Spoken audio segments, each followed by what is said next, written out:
राम राम और नमस्कार दोस्तों, welcome back to my channel. इस वीडियो में हम बात करेंगे ट्विन फ्लेम के कर्मा को न्यूट्रलाइज करने की, क्योंकि ये सबसे इम्पॉर्टेंट रीज़न है जिसकी वजह से आप ट्विन फ्लेम जर्नी में हो इन द फर्स्ट प्लेस। क्योंकि क्या होता है कि ट्विन फ्लेम्स के लिए और अधिकतर स्टार सीड्स के लिए जो कि इस प्लैनेट की वाइब्रेशन को रेज करने के लिए ही आए हैं सिर्फ इस वक्त, ये ट्रांजिशनल टाइम है। इस वक्त हम कलयुग से निकल के, यानी कि जो सबसे सॉलिडिफाइड टाइम होता है, सबसे स्थूल कलयुग का समय होता है, वो ख़त्म हो गया है और अब हम चढ़ते द्वापर में। लेकिन जब तक सतयुग नहीं आता तब तक सारे युग कलयुग में ही काउंट होते हैं। बट गुड थिंग इज कि जो डार्कनेस, जो हैवीनेस, जो टॉर्चर आप कह सकते हो कलयुग में होता है अच्छी सोल्स का, वो इस टाइम नहीं हो सकता। कलयुग में भी बहुत सारे बड़े बड़े मास्टर्स पैदा होते हैं और वो जो ये जोत होती है ना, प्रेम की, अनकंडीशनल लव की, स्पिरिचुअलिटी की, आध्यात्मिकता की और सबसे बड़ी नाम सिमरन की, नाम जप की जो जोत होती है, उसको बड़े बड़े मास्टर्स जगा के रखते हैं, क्योंकि उनमें ही इतना कैपेबिलिटी होता है। उस टाइम पे विष्णु और लक्ष्मी भी रीइंकार्नेट नहीं हो सकते प्लैनेट पे, क्योंकि डार्क एजेस में वाइब्रेशंस बहुत ज़्यादा लो होती है। बहुत सी ऐसी सोल्स तो कलयुग में जब एकदम हार्डकोर डार्क एजेस होते हैं उसमें सरवाइव भी नहीं कर सकती, तो न्यूट्रलाइजेशन तो बहुत दूर की बात है। क्योंकि अगर आप बहुत हाई वाइब हो गए तो आपकी बिल्कुल भी थॉट्स और विचारधारा मैच नहीं करेगी, और ना ही आपको ऐसे फैमिली मेम्बर्स मिलेंगे, ना ऐसे टेम्पलेट मिलेगा जिसमें आपकी थोड़ी सी भी आध्यात्मिक उन्नति हो सके। बट जो भी लोग 1980s के बाद पैदा हुए हैं उनके पास अब ये ऑप्शन था कि उनको ऐसा टेम्पलेट मिला जिसमें 50% कर्सेज हैं और 50% गिफ्ट्स हैं। और जो भी इस बात से रेजोनेट करते हैं नीचे कमेंट में लिखो कि अगर आपको कर्सेज मिले हैं कोई बात नहीं, लेकिन साथ में आपको भी पता है आपको गिफ्ट्स भी मिले हैं। ये जो भी आपको मिला है ना, बैकग्राउंड, फैमिली का, पड़ोस का, स्कूल कॉलेज का, एजुकेशन का, इसी बैकग्राउंड की वजह से आपने आध्यात्मिक इनर वर्क किया है, वरना आप नहीं करते। अगर आप बहुत ही ज़्यादा पॉजिटिव एनवायरनमेंट में पैदा हो जाते तो आप ओवर पैम्पर हो जाते, आप इतने ज़्यादा लाड प्यार में चले जाते कि आप एक एनेबल्ड नार्सिसिस्ट बन सकते थे। क्योंकि फिर वहाँ पे क्या होता है, अच्छे अच्छे लोगों को भी बहुत ज़्यादा मटीरियलिज्म की शिक्षा दी जाती है, 3D वर्ल्ड की शिक्षा दी जाती है, तो उसमें वो कहीं ना कहीं फंस के रह जाते हैं। इसीलिए कभी कभी लोग मुझसे पूछते हैं कि मेरा अब्यूज़ क्यों हुआ, मेरे साथ इतना बुरा क्यों हुआ, तो हम उन्हें यही कहते हैं कि अगर वो नहीं होता तो क्या आज आप यहाँ पे होते। और यही सोचने की बात है। आपको रिलेशनशिप्स में भी बहुत सारे नार्सिसिस्ट मिले, और इस बात पे ट्विन फ्लेम्स को बिल्कुल कोई जज नहीं करेगा कि तुम्हारे इतने रिलेशनशिप क्यों हो गए, क्योंकि वो बेचारे तो भोले होते हैं। जितना मुझे दिखता है, जितना मैंने नोटिस किया है, उनको तो लगता है कि यार मुझे कहीं से प्यार मिल जाएगा, ट्रू लव मिल जाएगा। और क्योंकि बाय नेचर वो मूव ऑन भी बहुत जल्दी कर लेते हैं, स्ट्रॉन्ग भी बहुत होते हैं, बाकी लोगों से तो इमोशनली बहुत ज़्यादा स्ट्रॉन्ग होते हैं ट्विन फ्लेम्स भी, स्टार सीड्स भी, और जो इनके कॉम्बिनेशन है वो भी। तो वो कहते हैं कि चलो यहाँ नहीं तो नेक्स्ट जगह, नेक्स्ट जगह। पर वो जो नेक्स्ट उनको लोग मिल रहे होते हैं ना, वो कभी किसी को ऐसे फंसाने और परस्यू करने नहीं जाते। मोस्टली केसेस में उन्हीं को लोग फंसा रहे होते हैं, और कोई ना कोई, जैसे कभी प्यार का लॉलीपॉप, कभी रिलेशनशिप का, कभी शादी का, ऐसे उनको ऑफर्स देते हैं, उन्हें परस्यू करते हैं, क्योंकि वो बहुत अट्रैक्टिव होते हैं, आकर्षक होते हैं। अब 3D वाले तो उनको सिर्फ ऐसे ही देखेंगे कि ये शारीरिक रूप से सुंदर है, या ये धन कमाता है या कमाती है, या इसके पास कोई ऐसी चीज़ है जिससे भाई मेरा फ़ायदा होगा और मेरी जो गाड़ी है वो चलती रहेगी। कभी भी आप ये देख लेना कि अगर कोई वाकई में आध्यात्मिक इंसान होगा, चाहे वो लड़का हो या लड़की हो, तो वो हमेशा देने का सोचेगा। वो हमेशा ये कहेगा कि यार how can I contribute and make this persons life better.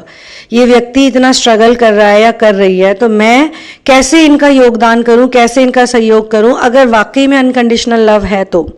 लेकिन ये जो संसारिक लोग होते हैं ना, ये सिर्फ मांगते हैं, मुझे ये दो, मुझे वो दो, मुझे ऐसा दो, मुझे वैसा दो, मुझे यहाँ ले जाओ, मुझे वहाँ ले जाओ, मुझे घुमाने ले चलो, मुझे खिलाने ले चलो, मेरी जॉब में मदद कर दो, मेरे बिजनेस में मदद कर दो, मेरे इसमें मदद कर दो, मेरे उसमें मदद कर दो, मेरी इनकम में मदद कर दो।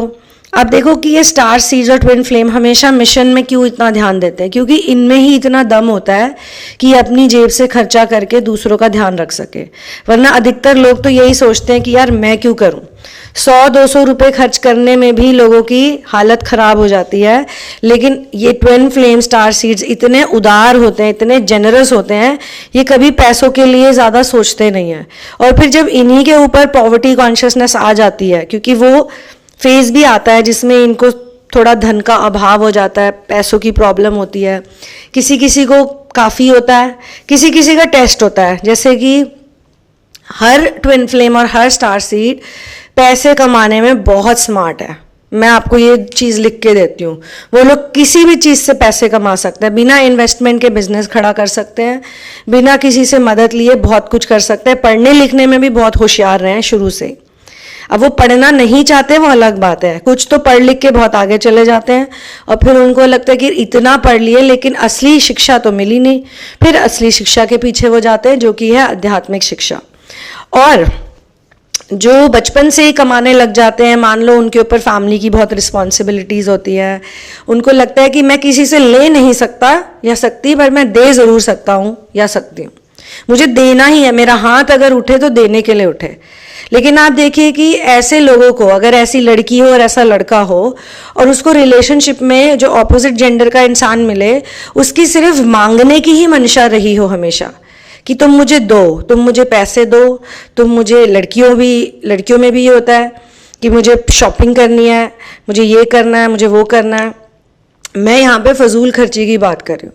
लेकिन अगर आपकी किसी से शादी हो जाती है, आप एक कपलहुड में चले जाते हो, आप एक मान लो लड़की हो और आपका हस्बैंड, जो कि आजकल देखा जा रहा है, ये जो नार्सिसिस्ट होते हैं ये कुछ कमाते धमाते तो है नहीं, कुछ करते हैं नहीं, या इनके माता पिता का धन इनको मिल रहा होता है, या इनकी लेगेसी होती है, या फिर ये इतने निठल्ले होते हैं कि ये चाहते हैं कि इनकी बीवियाँ और इनकी गर्लफ्रेंड्स कमाएं और ये बैठ के खाएं, ये कोई काम ना करे, ये कोई एफर्ट ना करे, राइट। तो ये इनकी मेंटालिटी होती है। जैसे कि मैंने कहा, अगर इनको पहले से ही धन मिल रहा है तो फिर ये उस पे भी घमंड दिखाते हैं कि मेरे पास इतना है, तुम्हारे पास क्या है, तो तुम बेटर है कि अपना काम करो और अपना खुद मैनेज करो, जैसे करना है करो, मैं नहीं कर सकता। तो आप फिर बहुत लकी हो कि अगर आपकी ऐसे व्यक्ति से शादी नहीं हुई, अगर आप बच गए ऐसे रिलेशनशिप में बंधने से। पूरी ज़िंदगी आप बंध जाते तो ना तो आप इनर वर्क करते, आपकी एनर्जी वेस्ट होती अलग, ना वो व्यक्ति आपको कभी कुछ देना तो दूर की बात है, देने की मंशा में सिर्फ धन नहीं आता दोस्तों, देने में मोटिवेशन भी आती है, पॉजिटिव एनर्जी भी आ जाती है, प्यार भी आ जाता है, अंडरस्टैंडिंग सपोर्ट भी आ जाता है।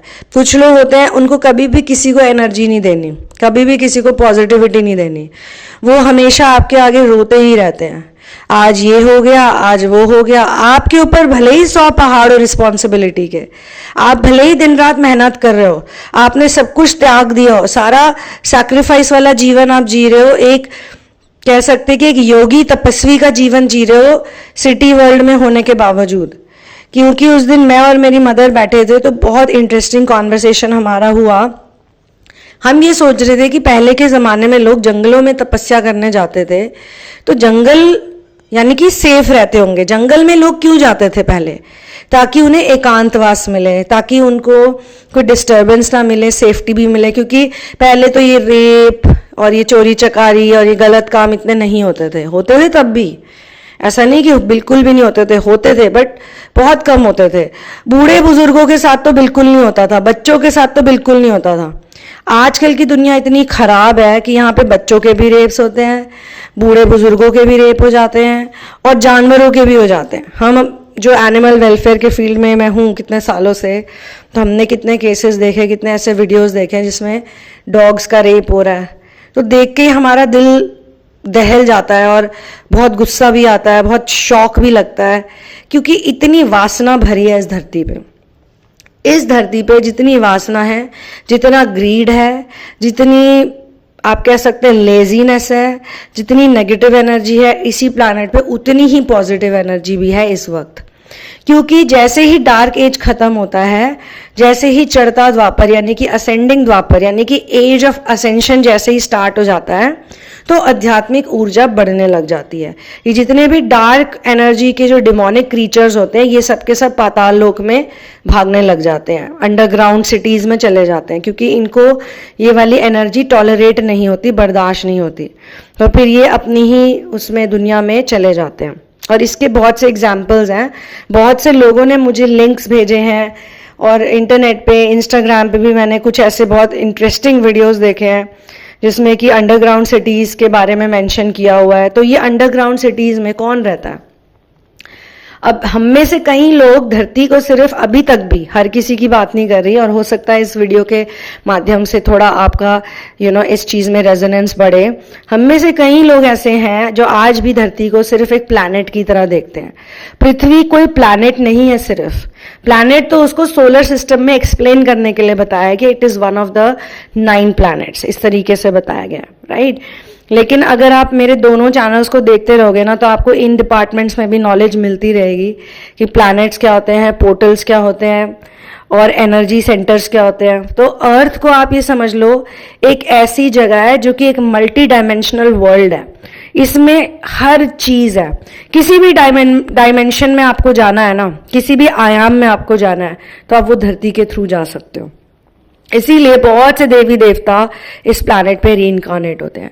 बहुत से मास्टर्स, जो मास्टर सोल्स होते हैं, मास्टर सोल्स वो सोल्स होती हैं जिनका जीवन और मृत्यु के जो साइकिल होता है ना, उसमें वो बहुत पहले निकल चुके हैं, लेकिन फिर भी वो इस प्लैनेट पे रीइंकार्नेट करते हैं। क्यों? क्योंकि उन्हें यहाँ पे वॉलंटियर करना है। अब जैसे जैसे आप आगे बढ़ते जाओगे ना, तो आप अपने आप को सेवा में ही डालोगे। प्यार व्यार तो अपनी जगह है, अनकंडीशनल लव और ये सब अपनी जगह है, और ऑब्वियसली आपकी ट्विन फ्लेम वर्ल्ड में जो एंट्री हुई है वो रिलेशनशिप्स की वजह से ही हुई है।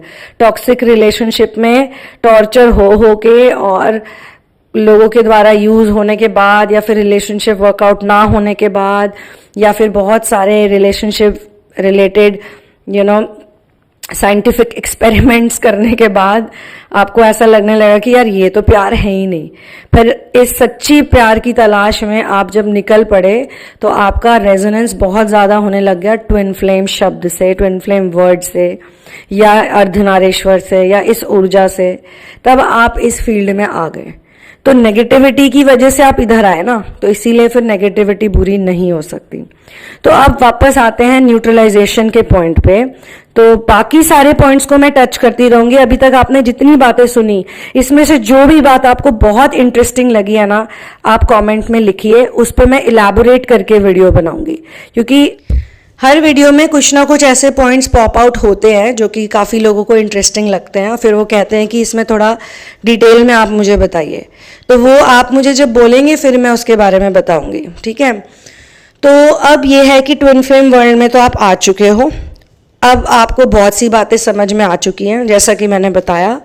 पॉइंट नंबर 1 कि मास्टर सोल्स कभी भी रीइंकार्नेट हो सकते हैं, क्योंकि वो ही इस एनर्जी को, इस डार्कनेस को न्यूट्रलाइज कर सकते हैं at a certain given time. 2000 से पहले, यानी कि 2000 ईयर से पहले जितने भी मास्टर सोल्स आए हैं वो यही करने के लिए आए थे इस प्लैनेट पे, क्योंकि 2000 तक डार्क एज चला है। 2000 में डार्क एज खत्म हो गया। टोटल जो स्थूल एकदम डेंस डार्क एज होता है वो खत्म हो गया। उसके बाद शुरू होता है आपका असेंडिंग द्वापर, जिसमें कि बहुत सी twin flame star seed souls पैदा हुई हैं। और एक चीज़ मैं आपको और एक बता देती हूँ कि आप में से कई लोग भी लाइफ और डेथ के साइकिल से पहले से निकले हुए हो, या फिर आप एकदम फाइनल पॉइंट पे हो उसके, ठीक है। क्योंकि आपकी एनर्जी औरों से डिफरेंट है और आपकी वाइब्रेशन बहुत हाई है।